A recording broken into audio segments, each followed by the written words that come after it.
do it first. Someone did. Do you think that person is bent? That they didn't copyright it, or are you allowed to do that? Or is that wasn't there like a LeBron thing about this too at some point? Taco Tuesday specifically? Yeah. Oh wow. I'm gonna have to look this up. LeBron I'm gonna have to claims look. that he owns- Yeah, like at some point, if I'm remembering the story correct, he partially claimed ownership of that. I'm gonna have to double check my facts here, but Breaking news coming over that 1 out of 4 NFL players, it says, can get CTE. I'm gonna push back on that study and say 4 out of 4 I agree. can get CTE. 4 out of 4 anybody can get CTE. That's right. We might get CTE before the end of the show. Not that it's a laughing matter, but that's a weird headline. Yeah, I read it the same way.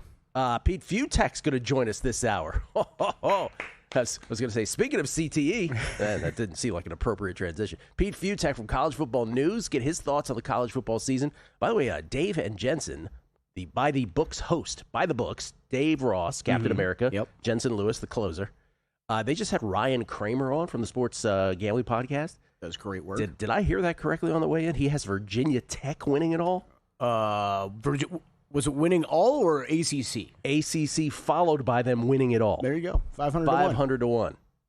See if Pete agrees with that or not. Drew Dinsick's going to join us, talk NFL and U.S. Open. We got a tennis podcast coming up this week after the draw. Let's go. Mark Borchard, Major League Baseball later, and Jeff Erickson. Always great to hear from Jeff when he has the time to join the show. Talk NFL. We'll talk real football. We'll talk fantasy football with him. Got your fantasy football questions lined up? Yes. You are lying. I can tell you are lying right there. Rank wide receivers 1 through 6. That's a good question. 6. Maybe you should ask him that. Exactly 6, Gil. 6 randomly 6. Yesterday, tennis split the dogs. Renata Sarasua won the first set against Clara Towson as big +2 whatever dog, +2 something, I can't remember anymore. She won the first set, and then she just got rolled after that. But Diane Paris, your girl. She came through last night, late night. That was a long way to split dogs and make 35 cents last night. It's a long day for that. Today, and this is, usually our tennis bets are dogs, big dogs, short favorites. This is a very odd sort of day for us. We have 5 plays. These are strewn. Any chance you get to use the word strewn, you got to take it. These are strewn between Winston-Salem on the men's side, Monterrey on the ladies' side. 3 on the ladies' side. They're all favorites. Zhang Shuai, -125 versus Maria Timofeeva. Anna Bondar, Hungarian. Anna Bondar versus Kristina Buksip, -130. Daria Vidmanova. Oh, there's a name. -145 versus Kimberly Burrell. And then on the men's side, this is in Winston-Salem, North Kakalaki. Rinky Hijikata, +102 versus Rafael Collignon. And Continalis, -149 versus Benjamin Bonzi. So those are all 5 plays. Again, all day long. North Carolina, Mexico on the run-up to the U.S. Open draw, which is this Friday. And then the Open itself, the last slam of the season, begins on, I believe it's Sunday, if I'm not mistaken. And Looking forward to the U.S. Open pod, man. Oh, man. Always. Well, I appreciate you listening to that, because I listen to every one of the Grand Slam pods. I think they're great. I think they're great because you, Drew, and Zach all do things just slightly differently. Totally. Yeah, exactly. And I love the different perspectives from that. Just to piggyback off that compliment, I hope people take the same things away from long shots as well. What I was just about to say. I always think that's interesting, and you guys are you 3 more so than me, Matt, and Wes. But I love hearing the just slightly different perspectives, and often you guys run into head-to-heads sometimes. Head-to-heads, and then sometimes we have consensus. Mm-hmm. Yeah.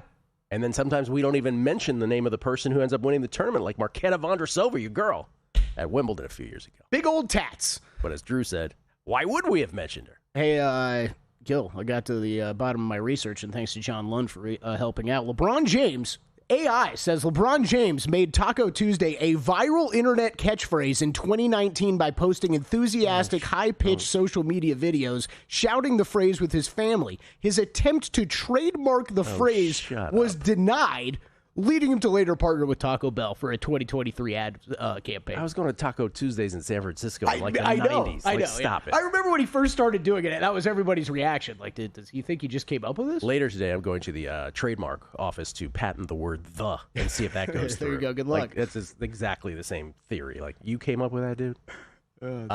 Most wins August. We got a little crunchier last night, got a little tighter. Phillies lose. Padres had a chance to tie them. They lost in extras to the Buccos. So it's Phillies 16-6. Remember, this is most wins month of August. Padres 15-7. And then how about the Red Sox, Cubs, and Rays all winning to get to 14 wins? How about the Red Sox?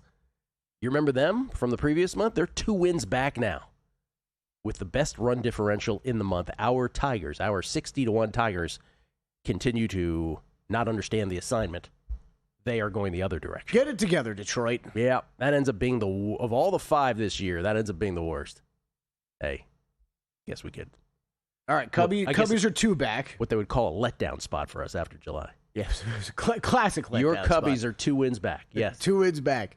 And now, at what point is it appropriate to start sweating this? Like, it's August 25th, and I'm not even letting myself get excited about it. Oh, you should get excited. I mean, because you also have... No, that's the Red Sox who have 1 extra game. You don't have 1 extra game. You're at 6 games left. The Red Sox and Brewers have 7 games left. That's more applicable to the Red Sox, who are only 2 wins back as a thing. Could you imagine the Red Sox go back-to-back on this? That'd be insane. But anyway, that's the current standings. Mark Borchardt has the Phillies. He'll join us later. I know he's excited about that. Not sure what his number was, but we'll get into that a little bit when he's on.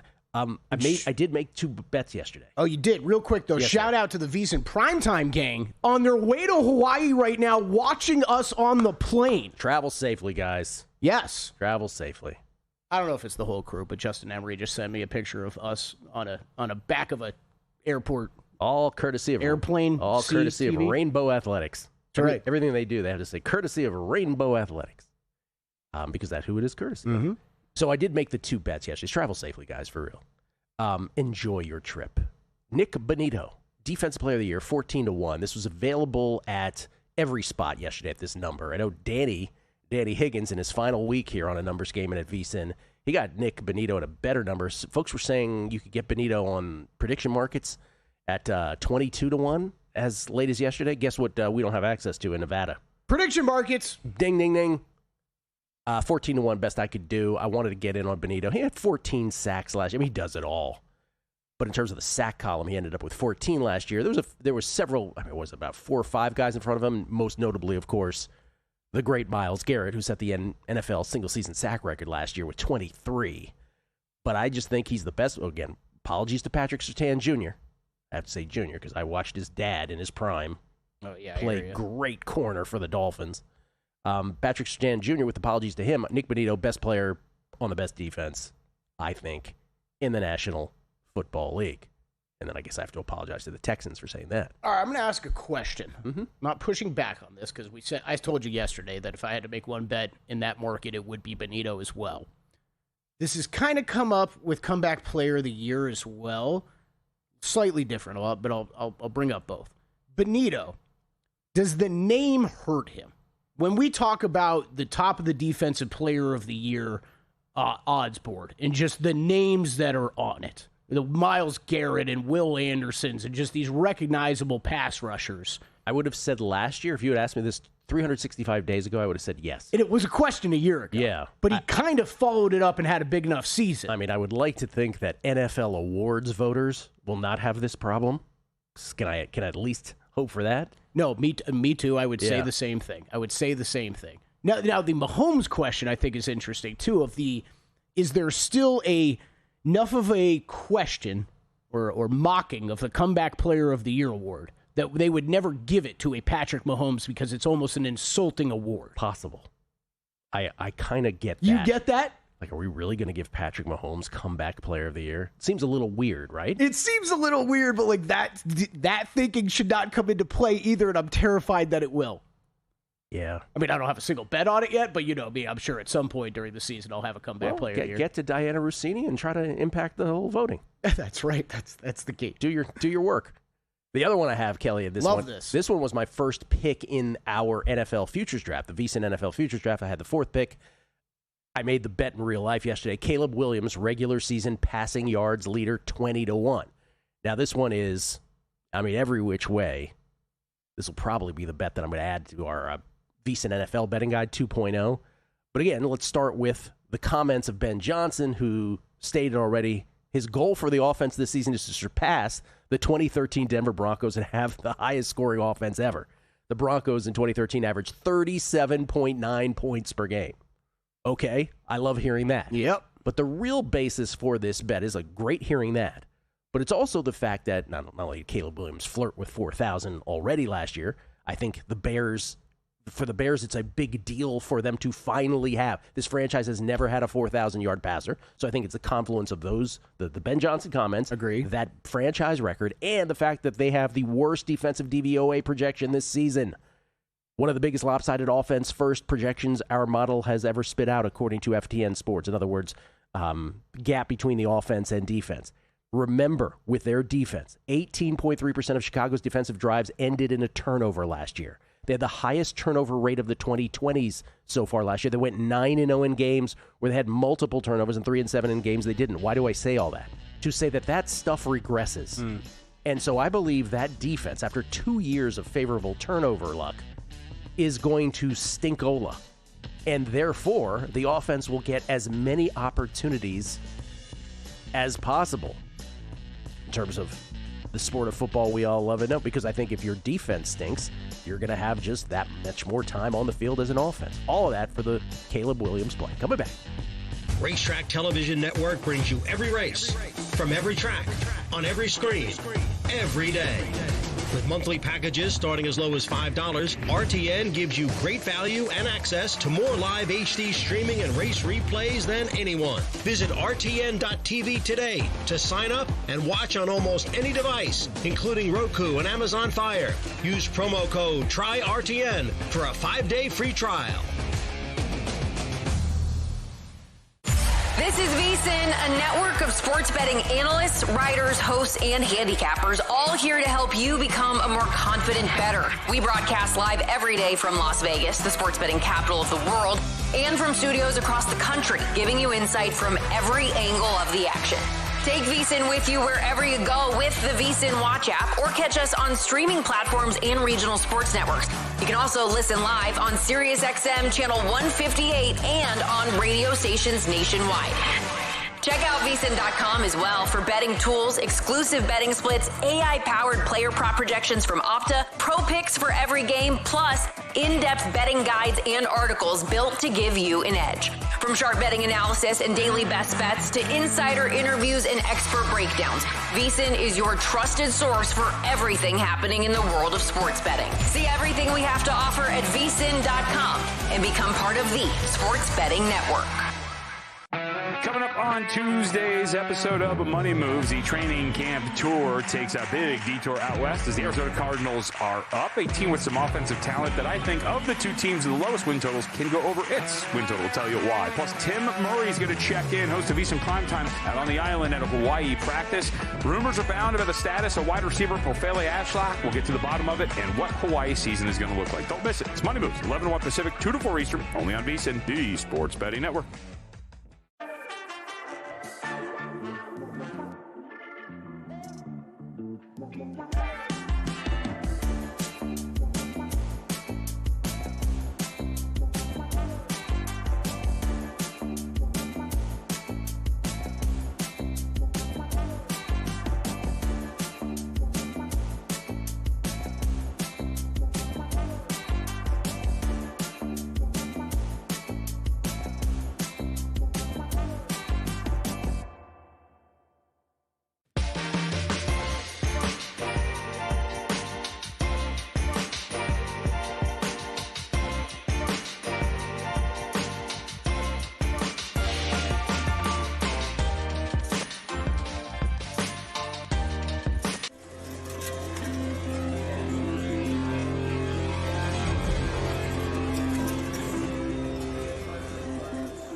VSiN, the Sports Betting Network. College football's back. The NFL season just around the corner. Now's the time to get your edge with VSiN Pro. Next week, our updated NFL betting guide drops with postseason or I should say post preseason updates, week 1 betting systems, content strategies, updated best bets from all of VSiN's experts. Sign up today. You also get instant access to our college football betting guide, plus daily best bets, real-time betting splits from DraftKings and Circa, AI-powered prop projections, and 24/7 video on the VSiN Watch app. Start for as little as $9.99. That's $9.99, or save 50% with a VSiN Pro annual subscription. Head to VSiN.com/subscribe now. That's VSIN.com/subscribe. By the way, so a couple other things about the Bears defense, about my Caleb Williams passing yards leader at 20-1 this year. Please continue. Bears defense had an 11.1% DVOA on first and second downs, 26th in the league, but they improved to 9th best on third and fourth downs. And the point of that is that first and second down, much more predictive heading into the next season than our third and fourth down performance. Turnover rate, third down defense, as I just mentioned, tend to regress heavily towards the mean the next year. Chicago recovered 10 of the 14 fumbles they forced on defense. Remember, they had a very high fumble recovery rate in 2024. Anyway, you get the idea. Yep. That's why I'm all in on good rush attack, too, which I think helps out here. 9th in points per game and yards per play last year. 2nd in plays run per game. We don't talk about pace often in the NFL. Ben Johnson's big on pace. Ben Johnson's big on pace. You're on that bet. I'm on the over 415.5 total points scored by the Bears. So same sort of thinking. Let's get the defense out of the picture. Ben Johnson, Canadian sprinter, big on pace also in the 80s. Boom. There you go. Might have been enhanced, but they had that in common as well. Couple things. One, Big Ten saying this morning, yeah, you know that thing about 5 for 5 and players coming back after they put on an NFL uniform? Big Ten says no can do. They're not doing it. And I immediately pictured Lane Kiffin. We were talking about Moneyball a couple weeks ago. Yeah. The scene where Brad Pitt as Billy Bean says to Jonah Hill as Paul DiPodesta, but his name was Pete in the movie. He says, "Do we care how somebody gets on base?" No, you do not. And I pictured Lane Kiffin in his office going, "Are we in the Big Ten? No, we are not, sir." It doesn't apply to him. I had this conversation with a couple people like off air about Lane here over the past 6 months. Like I was covering FAU almost on a daily basis when he took over that job. Say what you want about Lane Kiffin, good, bad. That guy, I've been listening to him the past couple of days. Like, that's Lane Kiffin. Like, he's going to use whatever is available to him to win football games. And I think if you're a fan of a school, God bless him, or you're part of that fan base, you got to love that part of it. You might not like the way that he goes about it or he talks about it, but, man, he looks to exploit anything he can to go win games. Yeah. And he did it in Boca and turned that program around and reset his entire career. And now he's at LSU with all the money in the world. He did it in Boca. Del Boca Vista. Let's do a heat check on I should say Major League Baseball awards. The top 4, of course, the 2 MVPs and the 2 sides. We do this every week. We got less than 5 weeks left in the Major League Baseball season. Which are the 2 that are donezo? I'm going to be a bit of a broken record here. Which are the 2 that I think are still in play?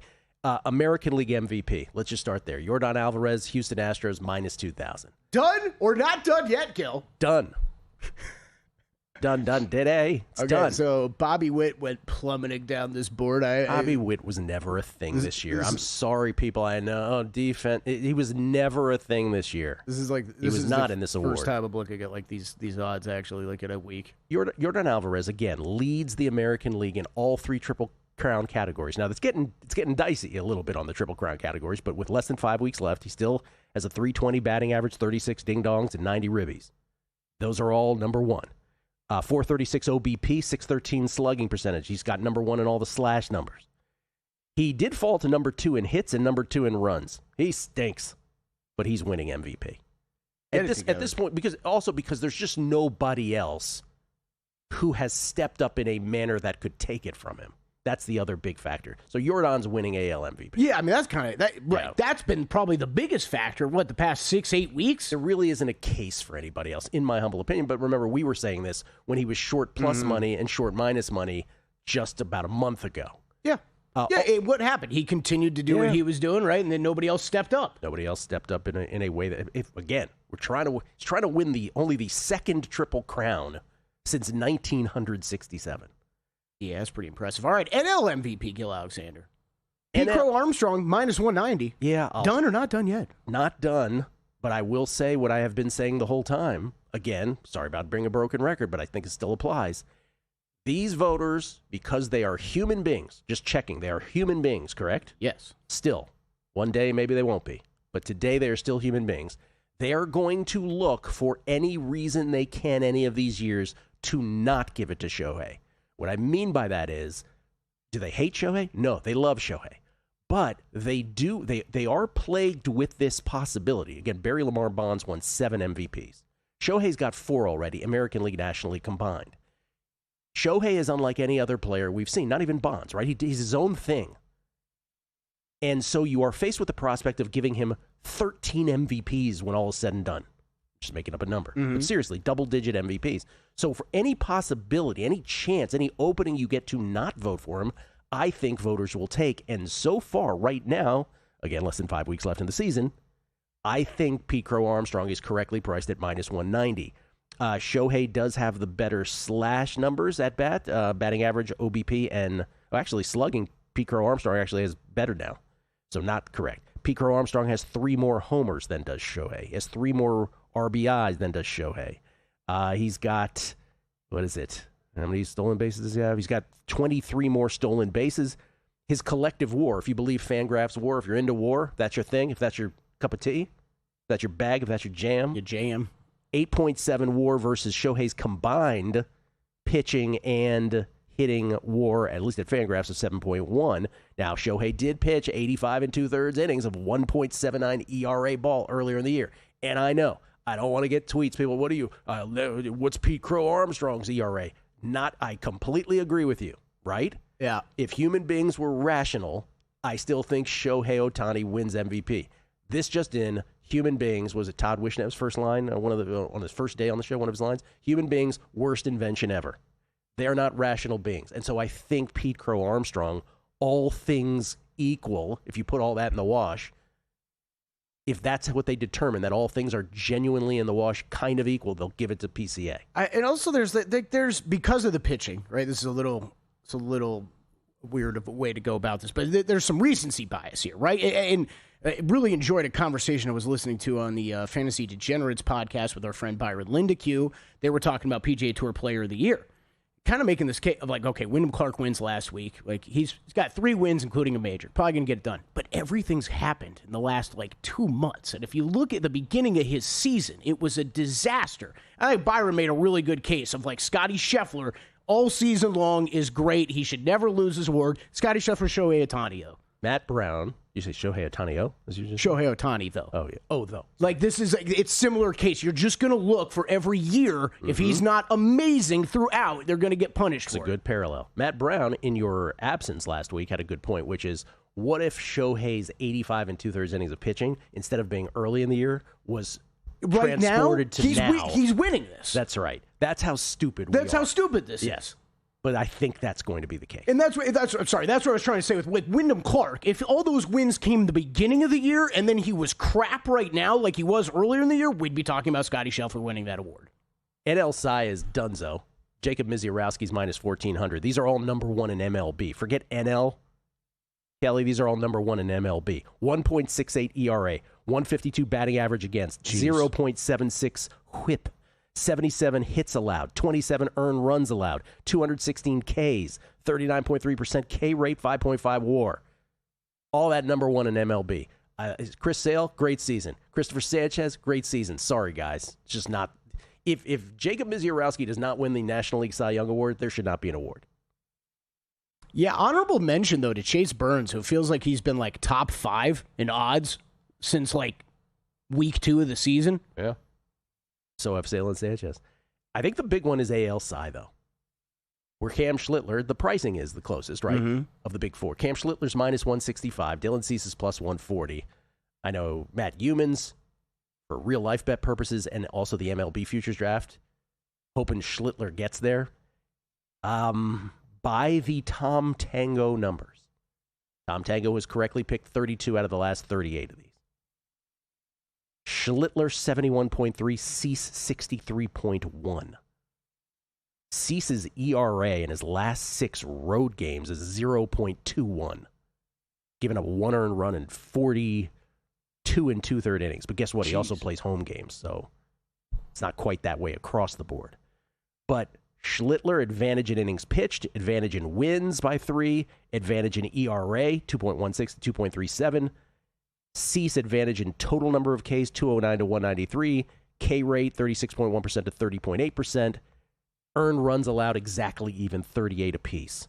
But again, Tango's formula is really about the baseball card stats. Innings pitched divided by 2 minus earned runs, plus strikeouts divided by 10 plus wins. It ain't about the other stuff. And so my hunch is, unless Cease has another flirtation with a no-hitter or an actual one, nod to Schlittler. I don't know if he's minus 165-ish right now in real life, but he is a favorite, I think, for sure. Coming back, Pete Fiutak, college football. It's a numbers game. The biggest contest we've ever seen. Seriously, what's the guarantee? They're still talking about it. I think it's time to put the rumors to rest. Showtime! $30 million. $30 million? $30 million? $30 million? That's $30 million guaranteed. 3 contests, multiple ways to win, no rate. Entry starting at $1,000. Enter in Nevada, play from anywhere. Elevate your sports betting game with VSiN's exclusive betting splits. Stay ahead with real-time market trends and track bet percentages on any matchup, then uncover the edge by comparing them to the amount of bets placed to find out where the sharp money is headed. Upgrade to VSiN Pro to access betting splits, live odds, line moves, power ratings, and in-depth game analysis. Go to vsin.com/pro to join VSiN, the sports betting network.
This is VSiN, the sports betting network.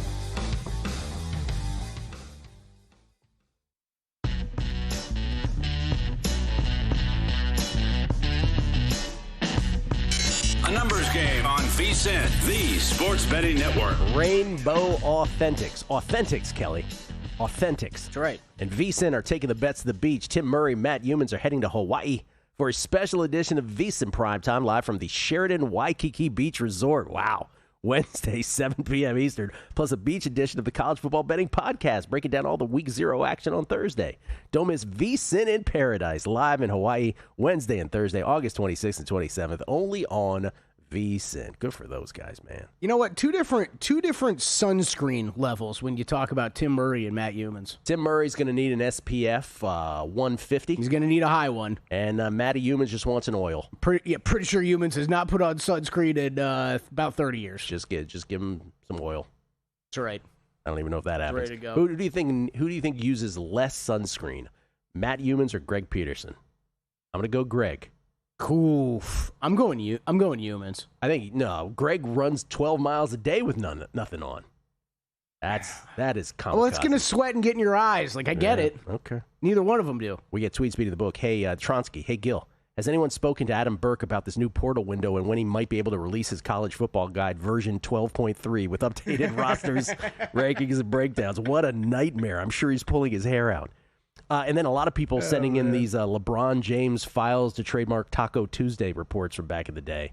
It was 2019 when he filed, as you said. Yeah, thanks to people sending that in. Yeah, A-Rel, thank you for that. Who else said that? It was Bama Sluggers did. I forgot how ridiculous the story was. Basically, he went to go trademark the term Taco Tuesday because he was having so much fun using it with his family and teammates. He was scared that eventually someone was going to come and sue them. So he wanted to get out in front of it just to make sure nobody could get the trademark, I guess. That sounds like a ridiculous strategy. Yeah.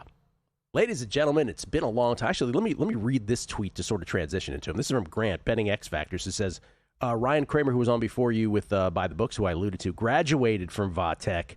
Homer bias alert blaring, he said. ACC does seem wide open, however. Ryan Kramer from the Sports Gambling Podcast, he says, not only is Virginia Tech going to win the ACC, he says Virginia Tech is winning it all. They're going to get through the gauntlet of the playoff. We haven't spoken to this gentleman in a long time. I won't say a year, but it's been a while. He is the proprietor over there at collegefootballnews.com, a trove of college football information. It is the great Peter Fiutak, who you can follow on Twitter at Pete Fiutak, FIU. That's Florida International University, TAK. What's happening, Pete? Oh, you threw me into a stress craze here just hearing about the idea of having to update a print magazine or a print publication or any he's doing the Lord's work, man. This is the weirdest year ever to try to come up with a preview, because not just that everything's changing on the fly, but you have teams like, how do you really handicap a team that has like 65 new players from the transfer portal on it? You know, we're getting this right off the gate where North Carolina, TCU, and Ireland, well, last year they had a whole new roster of players under Bill Belichick. He didn't like those guys, so they're all gone, and in comes a new 50 plus players to try to make this happen.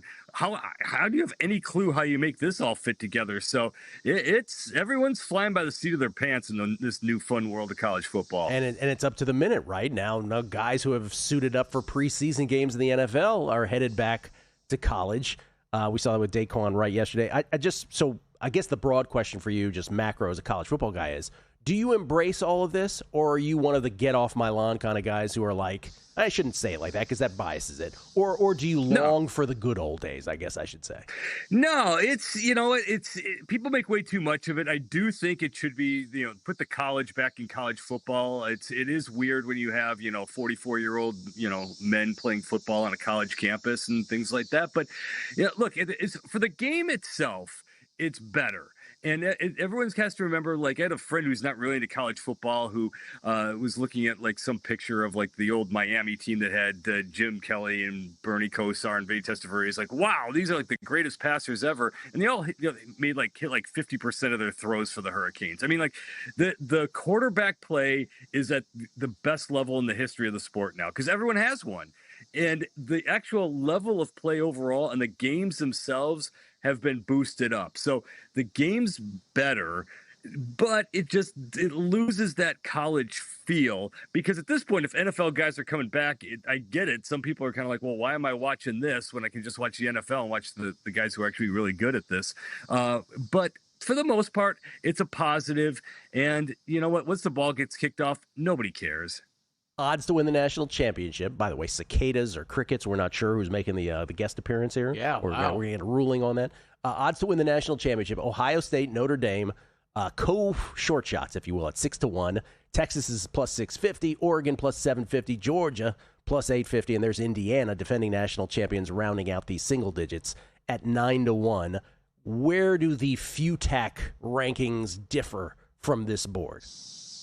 You want to talk about changing minute by minute? Ohio State, I think, is going to rip through everybody in the regular season. At least they have an absolutely brutal schedule, but their talent level on offense is so unfair. I mean, it's Ohio State. You know, this is the place, you know, with JSN and Garrett Wilson and Marvin Harrison Jr. and all the great wide receivers. This group of wide receivers that they have now might be the best in college football history. Wait do you see Chris Henry's kid, Chris Henry Jr.? He's the freshman's going to come in. He's next. I mean, right next to Jeremiah Smith and Brandon Innes, and you know, now you have Julian Sand throwing to them. I mean, that offense, they're going to let it rip this year. So they're going to rip through everyone. But it's, you know, first of all, can you get to the college football playoff? And then can you do something when you get there? So when you're asking this when it comes to, you know, who can actually win it. At the moment, it's Oregon's world. I think they're way overdue to get that one extra win. Notre Dame has everything in the bag. And Indiana's pretty cheap. They're really good. The one problem with Indiana is they had absolute perfect health luck last year. And if they get through the college football playoff process, by the time we get to January, that bunch is going to have played over 30 games of college football, which that's just a lot without, you know, getting through without a bunch of major injuries. So there's so many teams that are national championship worthy this year. And so I think it's going to make for a better year overall, because you do have 10 teams that can legitimately win it all. Okay, let's go beyond those 10 teams. What's the team, either via conference championship or maybe they don't win their conference in a big in a power conference, but you feel like if they get into the playoff, they would be set up to go deep? What's the team that is not among the usual suspects that we should be thinking about? So among that group, though, and it is kind of in the usual suspects, but it's down the mix a little bit, I cannot wait to see what LSU does. I know it's a usual suspect, you know, in general here, but with what Lane Kiffin's doing to bring this thing back, they load it up. I mean, he's ahead of the game here. He's the one who's getting the Daquan Wrights. He's the guys who's getting the guys back from the NFL. He got the transfers coming over. Sam Levitt, the former quarterback of Arizona State, is apparently been lights out so far running the Lane Kiffin offense. Now you have Lane Kiffin unleashed, because what he did at Ole Miss was amazing. It's impossible to win at Ole Miss. That's not a powerhouse college football program. Now you have Lane Kiffin and that offense and that talent bound by nothing. And they went to the portal and they got just about everybody. I think it's going to be a little rocky to start, but I think that you get them in at 10-2, let them go. That's the team I'm really looking out for. If they could just get there, by that time of the season when everything's fully gelled, I think that's the kind of the team. Again, not really outside, not a wacky call because it's LSU, but they're probably a better value overall, and they're outside of the top 5 or 6. Not buying Alabama this year? No, I don't. Alabama, Florida State, kind of in the same boat for me, where here are two superpowers that should be great. Clemson a little bit as well. I don't see the talent. I mean, there was a time when you could look at Alabama's roster and say, okay, there's 10 first-rounders. They might be there. I mean, they're going to be very, very good. But this is a 3-loss schedule at least. They still have not proven that they have a running game yet. The defense has to be better. And now they're starting new quarterbacks. They're trying to get new parts in the system. And the rest of the SEC has stepped up. I mean, the rest of the SEC is very good. And then even the SEC overall is not as good as the top-end Big Ten teams of Ohio State, Oregon, Indiana at the moment, I guess, too. But I'm not buying in that they're going to get in and do anything major, but it's Alabama. And if at some point this Kalen DeBoer offense that was at Washington and Fresno State kicks in with a defense, then yeah, it might be pretty interesting. But no, I'm not seeing it compared to the rest of the SEC this year. Last 30 seconds, last question. Alabama doesn't count for this, but among the top 7-8 teams that we mentioned at the top here, the one where you could see it going awry the quickest? Texas. Because if they lose to Ohio State right away, you look at the rest of their schedule, it's not going to be easy to finish out without two more losses. They're just Oklahoma's fantastic. I mean, they could lose just about any of these SEC games. So if they don't beat Ohio State right away, that's a 9-3 team that's going to be on the outside looking in. Pete Fiutak in nature, the emperor of collegefootballnews.com. No cicadas from here on, I promise. I don't think it's a cicada here, but we'll check on that. Thank you, Pete. Appreciate it. Hey, guys. I said that earlier to Pete off air. He's like, every year's a cicada year. All this 17-year stuff. It's a myth. Drew Dinsick on the other side.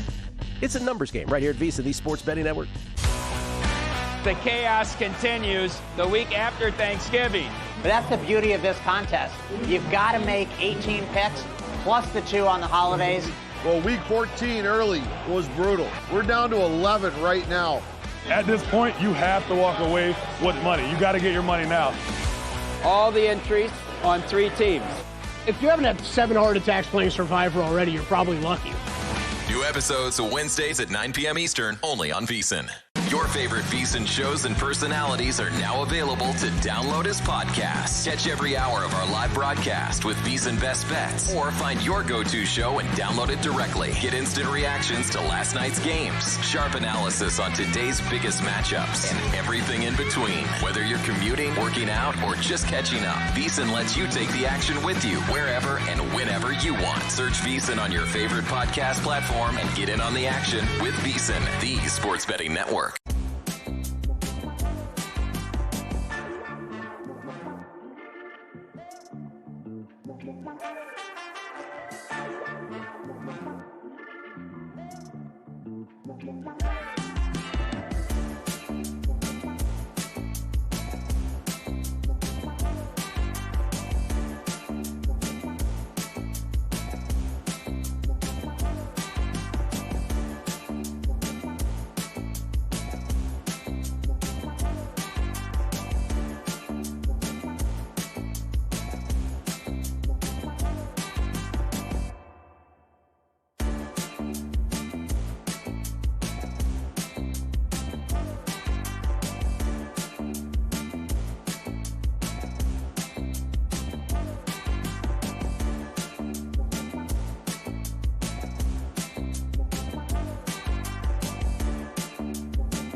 VSiN, the Sports Betting Network. Back on the numbers game, live from Circa Resort Casino, downtown Las Vegas. Gil Alexander, Kelly Baidalan. Yo. Or as they said on at Ellis Island, Bidlanovich. You're now Baidalan. Yeah, that was the we were having that conversation with Pete. The Polish names that got chopped in half at Ellis Island. They're like, that's a nightmare. We'll just take the front half. They were super caring about it at Ellis Island, weren't they? They really were. 3JockH3131 on Twitter. Happy Tuesday, fellas. Gil, tell me the Cubs have a shot at August most wins. I took them at 18-1 since they were your second choice. Nice. Yeah, you made the better choice. Second choice better than the first choice. They got a shot. For sure they do. Cubs been playing great baseball since the beginning of June. And again, when I took them in June, they ended up 16-10 in June. I remember incoming. People were like, "You're crazy." I loved your breakdown for August. On the very awkward Gil on remote guest spot. Thanks for having me on my own show. Eddie Vegan Runner. I have a patent for matriculate. Can't wait to get paid during guessing lines this year. Cha-ching. Oh, man. Harold, yes, you will. Harold Irving, before San Fran, you must have had the great Mexican food at Rudy's in Teal Square, Somerville, Mass. Yeah, I didn't really like, the thing when I went to school, I wasn't really out in Somerville that much. What you do, Kelly, is you cross the Charles River, and then you're in Cambridge, and then you go a little further, and you're in Davis Square. Really? I actually understood most of that. Yeah. Don't you hop on the T at some point? The T. Transfer Park, go to Leechmere. I've told you this before. I'm sure I've told it on air, but like my sister went to Tufts, and I will never. My older sister went to Tufts, and I will never forget my father and I moving her in and us taking a break, like letting her settle in, and us taking a break. So it's right before fall semester starts. We see the football team out there practicing. We just went and watched practice. My God, it was the most comedic 45 minutes of our lives. Did you know they were a Division III powerhouse at points? It was hilarious. I know there were guys out there that were smaller than when I was on my high school football team. It was pretty shocking. Let me ratchet back Division III powerhouse. They would take down the NESCAC teams, the Amherst Lord Jeffs of the world. Now, keep in mind, weather wasn't exactly great at the time, but all I remember is the field too. I was like, they really play on this? Oh yeah, it's terrible. It's the one right down by the road over there. Right, yeah. Shrek McPhee, what would the Carlitos number be for the U.S. Open if he had played in Cincy? What will the number be after round 2 if he looks like himself? Tennis Twitter looking for any reason to fade per usual. Great question. Anything plus money right now will seem absurd in 10 days' time. LFG. I said similar things on Friday, which is yes, absolutely. If you want to, take shots at Feast and Hodar and all those guys, great. But literally within 2 matches, you're going to be thrilled you have Carlos at that number. Can he get to the promised land after 4 months off? We'll see. But, yeah, you'll be happy to have that. This is from, let's see, Bob L. Taco John's originated Taco Tuesday. Their food is far superior to Taco Bell. It's something I will miss about the Midwest. All right, he's giving Taco John's credit for that. I believe that was Matt Human's getting a lot of drops today, but I believe Taco John's made the list a couple times. Oh, you missed this. Oh, did it? On his top 50? Yeah. Oh, I never so. Been. I've never been either. You missed this when you were gone. Better Brewer, Sky High. Sharif or Charlene don't want Shohei to win MVP, and that's all we need to know. Are you familiar with the Clash's 1982 hit "Rock the Casbah," Kelly? Yeah, I am. Can you sing the chorus? What are the words before? Oh, I have no idea. Rock the Casbah. I have no idea. All right, never mind. For 44 years, I thought it was Charlene. Apparently, it's Sharif. No Emu Doug. Honestly, now I can kind of hear it in my head, but I've never even thought about it. I've never even thought about it. Charlene makes no sense. I feel so stupid. Yeah, okay, don't feel stupid though, Gil, because how many songs have you done that same thing with over the years? With such conviction, not many. Like I would have sworn on a Bible. Like breaking news, there's lyrics in a lot of songs just make no sense. Well, typically I don't pay attention to lyrics. I'm more of a I know you are a music guy, but that's driven me nuts forever. No Emu Doug, elderly gambler. You're spot on with the MLB MVP voting, Gil. That analysis. Matt Humans has been saying the same thing. The voters are becoming caring, compassionate voters who check Twitter for their info. Stats are for old people. I mean, that's 49 minutes into the show. Matt Humans' name has been mentioned over 4.5 times. Humans infiltrating today. Yeah. I mean, I've been saying that for 6 weeks now about the whole Pete Crow Armstrong stuff. And about... well, Shohei, we've been saying it for 3 years. I mean, it's going to always be a factor. Great minds, though. Mm-hmm. Humans on it as well. Chance Copperpot, I searched for this year's Circa Survivor doc on YouTube to catch up and discovered there's a rock band called Circa Survive. I watched a video, pretty sure no one in the band entered the contest. Wow. Wait, like, is it based off the contest? Because that's kind of awesome. I don't know. Or is that just random? Sounds like it was just random. Not sure. I don't know if you saw last week's episode, but whew, did me and you take it over the top. Appearances by Gil Alexander and Kelly Bidlin. Oh, we were on the last episode? Yeah. Oh. Okay. I thought it went from good to great because of that. Oh. Yeah. You're all over it? You thought they stepped up? It was like at least one notch better than the week before. What did Matt Brown say? 5 episodes into 7. I guess episode 6 is this week? Oh, there's only 2 more left? I think so. Oh, no, that makes sense because we were talking Thanksgiving last time. Well, you also got to end it before the season starts, right? Mm-hmm. I mean, if the U.S. Open could end their tennis tournament when football starts, maybe the Circa Survivor doc should end as well. Uncle Bush, did I just hear it's Danny Higgins last week? Are we just going to gloss over that and move on? At least can we acknowledge his over 6,000 career passing yards at Bridgewater State? Listen, I'm not glossing over it. I paid him a little tribute yesterday. We're going to pay him tribute all week long, I guess, with a few words. Yes, the week of Danny. Danny. We are rooting for him, wishing him nothing but the best. He's made a major impact on this show over the past year. Major impact. Major. And more major for Kelly than anybody. His loss will be felt. We'll put it that way. But I look right into this camera. His loss will be felt, okay? It's killing me. It's awesome.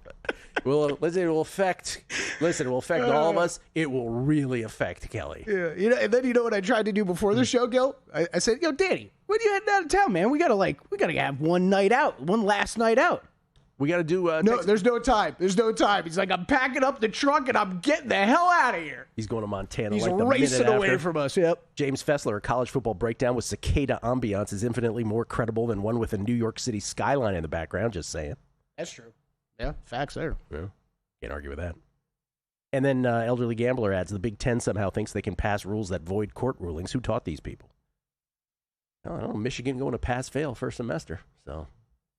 all going to hell. That was a depressing conversation yesterday. You playing any Week 3 NFL preseason, sir? I missed the move yesterday on a couple games. You don't want to miss the move. I'm gonna pull these up, but we have we moved. They opened up yesterday when we were on air, which sometimes is nice, sometimes it's not, and we're doing stuff part of the show. And by the time I got home and looked at lines, everything that I had circled had already moved. So I don't know that I'm gonna be in on anything. I don't think I have a ton of information yet, either out of these camps. This last week, keep in mind, you brought it up yesterday, right? 3 weeks of preseason now, 3rd week. Teams are going to handle differently, but you would think this is the week that most teams are going to punt the most on. I got a comment for you. This is my buddy Tommy. He always he lets you know that a smart comment's about to come, or at least what he perceives to be an intelligent comment's about to come. I got a comment for you. Going from 4 preseason games to 3. And again, we're not in that camp that says, hey, don't bet preseason. We love betting preseason. If there's an edge, again, I've played my 3-team 10-point teasers. Yeah. That got home. If you can get ahead of the information week 1, it's awesome. But isn't there some weird... I've said this for a couple years now. When they went from 4 to 3 preseason games, the net effect for me, and I wouldn't have anticipated this, but in terms of being locked into preseason, is that I fall off the preseason cliff more precipitously than I did when there was 4. Yeah, there's less games. It's gone all of a sudden. Yeah. Like, it just as soon as it... So by the time week 3 comes around, I am not locked in. Maybe because tennis, maybe because the U.S. Open's about There's to some happen. of that going so on, maybe too. maybe it's we have to reset our minds that this is it's 1 week less. That's probably going to be 1 week less for gambling too. Now, what I hate, and I think you hate too, is just we went from 4 to 3, but we're leaving that 1 week. The week off always trips me Yeah. out. I'm like, oh, that's right. We're not playing next week. I kind of like the Chiefs this week. They're laying a point or a pick 'em with Seahawks coming to town, just like that Chiefs backup quarterback situation, although the Seahawks haven't looked very good with their... We were laughing about that Titans game yesterday. Titans rolling out their starters. Seahawks like, second unit, third unit, and just carved through the Titans. Yeah, carved through them. Cardinals on the road at the Packers. They're like 2.5-point road favorites, kind of like that one with what the Cardinals quarterback situation is, but I have no idea what the Packers are doing yet. So that's one I circled, haven't played.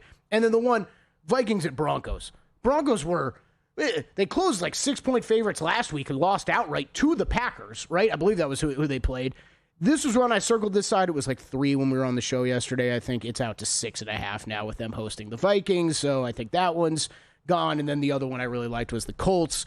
They are 3.5, 4-point home favorites against the Lions. That was under 3, though, yesterday. So no bets for me. I don't think I'm going to have any. Yeah, I genuinely don't think I will this week. I do have one request, though. What's that? That's my personal request to the Houston Texans. Can you block for Owen Wright, please, this week? There you go. Yeah. Thanks. Let's get Owen some yards. Just want to get that in. We'll come back. Drew Dinsick, NFL, tennis. See if he has any tennis left in Monterey or Winston-Salem today.